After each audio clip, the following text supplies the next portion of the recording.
تعریف کیا، کسی نے تعریف کیا ہے تو چمن اور گلزار کے حوالے سے رب کی تعریف کیا ہے، مگر قسم خدا کی اعلیٰ حضرت نے جب قلم اٹھایا ہے تو چاند کے حوالے سے نہیں تعریف کیا، سورج کے حوالے سے رب کی تعریف نہیں کیا، چمن اور گلزار کے حوالے سے رب کی تعریف نہیں کیا، دیگر شعراء کرام نے چاند کے حوالے سے رب کی تعریف کی، سورج کے حوالے سے رب کی تعریف کی، کہکشاں کے حوالے سے رب کی تعریف کیا ہے، گلشن اور چمن کے حوالے سے رب کی تعریف کیا ہے، مگر جب اعلیٰ حضرت قلم اٹھاتے ہیں چاند کے حوالے سے نہیں، جمال مصطفیٰ کے حوالے سے رب کی تعریف کر رہے ہیں۔ وہی رب ہے جس نے تجھ کو ہماتن کرم بنایا، ہمیں بھیک مانگنے کا تیرا آسا بتایا، تجھے ہم سے ہے خدایا، تجھے ہم سے ہے خدایا۔ اب پتا کیا چلا حضرت، قلم قلم ہوتا ہے، قلم تو ہر ایک کے پاس پہنچتا ہے، ہر ایک کے کلیجے پر ہوتا ہے، قلم جو ہے ہر ایک کے دل میں ہوتا ہے، لیکن میں یہ بتانا چاہوں گا اے حضرات گرامی کہ قلم کو قلم کب کہا گیا ہے، اس کو بھی سماعت فرما لیں۔ دیکھو آج سائنس کا دورہ ہے، لیکن اس کو اپنی جگہ پر رہنے دے، 1 روپیہ 2 روپیہ دکاندار کو دے دے تو ایک قلم مل جاتا ہے، لیکن پچھلی تاریخ اٹھا کر دیکھو، جب کچھ لکھنا ہوتا تھا تو لکڑی کا قلم بنایا جاتا تھا، اور جب لکڑی کا قلم بنایا جاتا تھا تو لکھنے والے اسی لکڑی کے ذریعے سے جو ہے قلم بناتے، لکڑی کے ذریعے سے لکھتے تھے۔ لیکن ایک بات بتاؤ، یہ لکڑی زمین پر پڑی ہوئی ہے، کوئی پوچھنے والا نہیں تھا، مگر اس لکڑی نے جب 4 زحمت کو برداشت کر لیا تو یہ لکڑی زمین پر نہیں رہی، لکھنے والوں کے سینے کے قریب آ جاتی ہے۔ وہ 4 زحمت کیا ہے؟ دیکھو اوپر سے پہلے چھڑا جاتا ہے، ایک زحمت ہے، دائیں بائیں سے چھڑا جاتا ہے، یہ دوسری زحمت ہے، اور تیسری زحمت یہ ہے زمین پر رکھ کر کے اس کا جو ہے نوٹ بنایا جاتا ہے، یہ تیسری زحمت ہے۔ چوتھی زحمت یہ ہے کہ چاقو کا نوٹ بیچ میں ڈال کے لگا کے شتاب بنایا جاتا ہے تاکہ روشنائی کو سیاہی کو جذب کرے۔ تو دیکھا 4 زحمت برداشت کیا تو قلم دور نہیں رہا بلکہ ہر لکھنے والوں کے سینے کے قریب آ جاتا ہے۔ دیکھا آپ نے، یہ قلم نے جب 4 زحمت کو برداشت نہیں کیا تھا تو یہ قلم زمین پر تھا، لیکن جب 4 زحمت کو برداشت کر لیا تو یہ قلم زمین پر نہیں، لکھنے والوں کے سینے کے قریب آ جاتا ہے۔ تو بلا تشبیہ و تمثیل رسول کے معراج میں جانے سے پہلے 3 مرتبہ سینے اکثر کو چاک کیا گیا، اور جب 4تھی مرتبہ چاک ہوا تو رسول زمین پر نہیں رہے، رب کے قریب پہنچ جاتے ہیں۔ مگر ایک بات آپ بھی کروں گا، یہ قلم جیسوں کے ہاتھ میں پہنچتا ہے ویسے ہی تو لکھا کرتا ہے۔ اگر بیپاری کے ہاتھ میں پہنچا ہے تو حساب و کتاب لکھا، منشی کے ہاتھ میں پہنچا قلم تو اس نے بھی حساب و کتاب لکھا، غزل گو کے ہاتھ میں پہنچا یہ قلم تو غزل لکھ دیا، فسانہ نگار کے ہاتھ میں پہنچا تو فسانہ لکھ دیا ہے، ناول نگار کے ہاتھ میں پہنچا تو ناول لکھ دیا ہے۔ اور مجھے بتاؤ قلم جیسوں کے ہاتھ میں پہنچتا ہے ویسے ہی تو لکھا کرتا ہے۔ یہ قلم بیپاری کے ہاتھ میں پہنچا تو حساب و کتاب لکھا ہے، غزل گو کے ہاتھ میں پہنچا تو غزل لکھ دیا ہے، اور اسی طرح سے فسانہ نگار کے ہاتھ میں پہنچا تو فسانہ لکھ دیا، ناول نگار کے ہاتھ میں پہنچا ناول لکھ دیا۔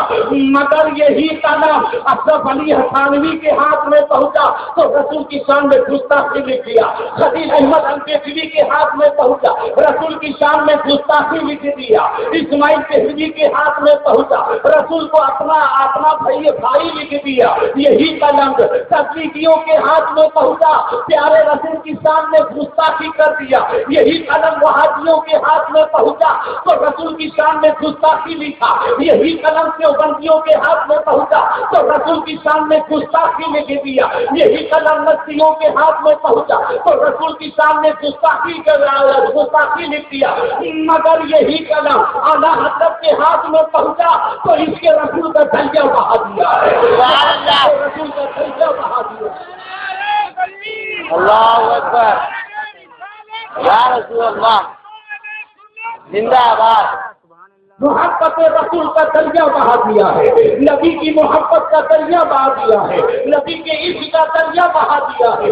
اعلیٰ حضرت بریلی کے ٹوٹی پھوٹی چٹائی پر بیٹھ کر کے قلم اٹھا کر کے لکھتے ہیں، وہاں کیا جود و کرم ہے سہے بتا تیرا، اور نہیں سنتا بھی نہیں مانگنے والا تیرا۔ اعلیٰ حضرت نے جب یہ شعر کہا تھا اپنی ذہانت و فطانت کا سہارا دے کر نہیں کہا تھا، اعلیٰ حضرت نے جب یہ شعر کہا تھا جو اپنے اذہان و افکار کا سہارا دے کر نہیں لکھا تھا، قسم خدا کی اعلیٰ حضرت نے جب یہ شعر لکھا تھا تو سامنے کلام خدا رکھا تھا اور حدیث مصطفیٰ رکھا تھا، پھر جو ہے یہ شعر لکھا، وہاں کیا جود و کرم ہے۔ اب میں پھر عرض کرنا چاہوں گا، لفظ جود بھی استعمال فرمایا ہے اور لفظ کرم بھی استعمال فرمایا ہے۔ ایک ہی شعر ہے اور ایک ہی شعر میں دو لفظوں کو خاص طریقے سے استعمال فرمایا کہ جود و کرم، جود بھی استعمال فرمایا، اعلیٰ حضرت نے لفظ کرم بھی استعمال فرمایا ہے کہ کتنے شعرا ہے۔ میں عرض کرنا چاہوں گا، جعفر اقبال کا دیوان ہو کہ خالد کا دیوان ہو، ذکر مراد آبادی کا دیوان ہو یا تحریری کا دیوان ہو، اسی طریقے سے میر تقی میر کا دیوان ہو کہ سودا کا دیوان ہو کہ عیسیٰ کا دیوان ہو، ان تک کی تمام شعرا کے دیوان اعلیٰ حضرت کے اس مصرے سے قربان ہو جائے۔ کتنا بہترین شعر فرمایا کہ وہ کیا جود و کرم ہے، لفظ جود بھی استعمال فرمایا، لفظ کرم بھی استعمال فرمایا۔ اب جود کے معنی کیا ہے اور کرم کے معنی کیا ہے، اور دونوں کے بیچ میں اعلیٰ حضرت نے واو بھی استعمال فرمایا، جود بھی کرم اور دونوں کے بیچ میں واو۔ میرا ایمان کہتا اعلیٰ حضرت واو اس لیے لائے کہ وہابیوں کو کھا جاؤ۔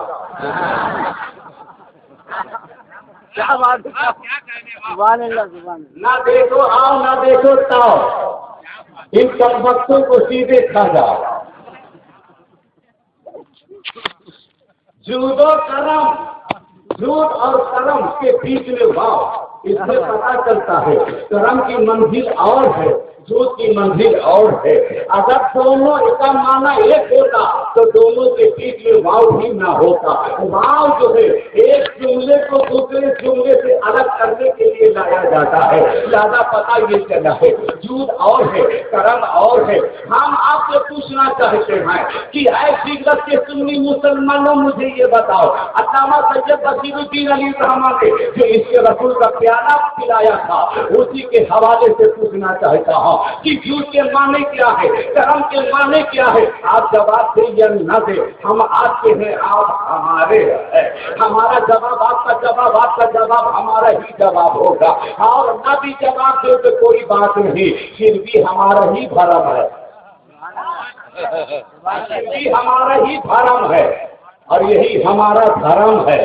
اچھا نہ ہو غوث پاک کا یہی تو کرم ہے، اور سنی بھی بڑا ہی گرم ہے۔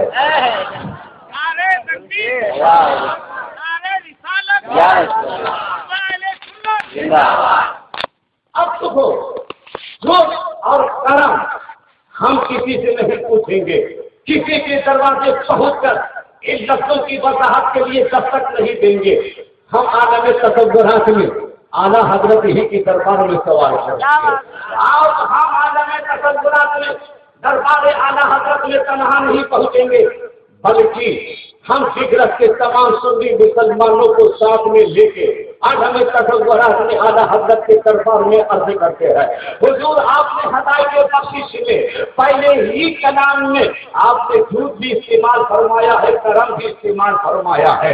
کرم کے معنی کیا ہے اور جود کے معنی کیا ہے؟ اور جب ہم عالم تصورات میں سوال کرتے ہیں تو مزار اعلیٰ حضرت سے ہمیں جواب ملتا ہے، اے فکرت کے سنی مسلمانوں تمہیں معلوم نہیں، وفاداروں تمہیں معلوم نہیں، چاہنے والوں تمہیں معلوم نہیں، ایسے تمہیں معلوم نہیں، کتابوں تمہیں معلوم نہیں، نبی کے کمبل کے سائے کے طرفداروں تمہیں معلوم نہیں ہے، نبی کے مالے میں پھل کو اپنے سر کا تاج بنانے والے تمہیں معلوم نہیں کہ جھوٹ کیا ہے، کرم کیا ہے۔ میں نے کہا حضور آپ رہبری فرما دے، مزار اعلیٰ حضرت سے جواب ملتا ہے کہ کرم ول کرم اور ول جھوٹ ول جھوٹ ماکانہ بغیر سوالی، اور ول کرم و بے سوالے. پتا کیا چلا؟ مزار اعلیٰ حضرت سے جواب ملتا ہے. کرم اسے کہتے ہیں جو مانگنے پر ملے اور جھوٹ اسے کہتے ہیں جو بغیر مانگے ملے.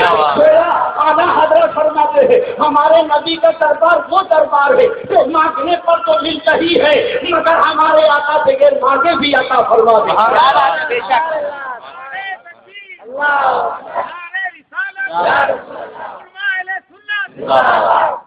اب یہ صرف ذہن کی تازگی کے نہیں ہے, یہ صرف ذہانت و فطانت کا سہارا نہیں ہے. اب قرآن پیش کرتا ہو تاکہ سمجھ لے کہ وہابی اور سنی میں کیا فرق ہوتا ہے. اللہ اللہ اٹھاؤ قرآن پاک پارہ 28 ہے, 28ویں پارے کا صفحہ 5 ہے, 5ویں صفحے کا سطر نمبر 6 اور 7 اور ویسے پاک ہے ہمارے ساتھ. اس کا رب کبھی وما آتاکم الرسول فخذوہ وما نہاکم عنہ. رب فرماتا ہے اے لوگوں میرا رسول جو تمہیں دے دے لے لو, رسول جو دے وہ لے لو, رسول جو دے وہ لے لو. اے اللہ جب دینا تھا تو کعبہ میں دلا کے دیا ہوتا. اے اللہ جب دینا تھا حتیم میں کعبہ کے پاس بلا کے دیا ہوتا.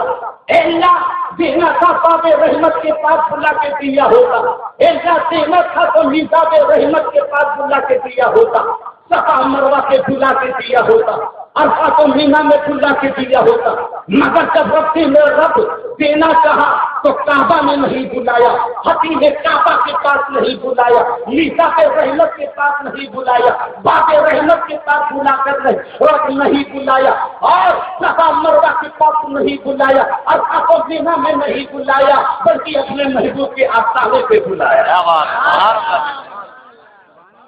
اپنے محبوب کے آستانے پہ بلایا. اے لوگوں ادھر ادھر مت بھٹکنا, تمہیں کچھ چاہیے نا تو میرے محبوب کے پاس آ جا, میرا محبوب تمہیں دے گا, کیونکہ خزانے کی کنجی میں نے اپنے محبوب کو عطا کر دیا. اب آگے بڑھو. اب سوال یہ پیدا ہوتا ہے آستانے مصطفیٰ تو مدینے میں, کہو سبحان اللہ, آستانے مصطفیٰ مدینے میں, اور یہ ڈگرس والے تو ڈگرس میں. اب یہ لینا چاہیں تو کیسے لے؟ سبھی گھر والے نہیں, سبھی مال والے نہیں, سبھی دولت والے نہیں, سبھی صاحب استطاعت نہیں, سبھی صاحب نصاب نہیں. اللہ اگر ہم لینا چاہیں تیرے محبوب سے تو تیرا محبوب تو مدینے میں. مسلمان ہاتھ پھیلائے ہیں, یہ سارے مسلمان تیرے محبوب کے در کے بھکاری ہیں. اب ان کو لینا ہے تو کیسے لیں, کیسے لیں؟ تو قرآن رب نے قرآن میں فرما دیا اے غریبوں پریشان مت ہو, اے غریبوں پریشان مت ہو, اے مفلسوں پریشان مت ہو. اس لیے رب نے ارشاد فرمایا پارہ 21 ہے, 21واں پارہ 21ویں پارے کا صفحہ 17ویں صفحے کا 70 نمبر 9 10 11 12 سورہ احزاب پہلا صفحہ سورہ احزاب کی آیت نمبر 3. ارشاد رب قدیر النبی اولا بالمؤمنین من انفسهم وازواجهم امهاتهم واولو الارحام بعضهم اولى ببعض في کتاب اللہ. اے لوگوں کیا تم یہ تصور کرتے ہو کہ ہم سے ہماری جان کری, ہم سے ہماری روح کری, ہم سے ہمارے رشتے دار کری, ہم سے ہمارا بھائی کری, ہم سے ہماری بیوی کری, ہم سے ہمارا خاندان کری. قرآن کہتا ہے ارے تمہاری روح تم سے اتنی قریب نہیں, تمہارا خون تم سے اتنا قریب نہیں, تمہارا بھائی بھی تم سے اتنا قریب نہیں, تمہاری بیوی تم سے اتنی قریب نہیں, خاندان بھی تم سے اتنا قریب نہیں جتنا میرا محبوب تم سے قریب ہے. اب یہی سے مانگو تو مل جائے, یہی سے مانگو تو مل جائے گا. ایک بات اور بتا رہا تاکہ وہ بھی جو ہے ضروری ہو جائے ان کے لیے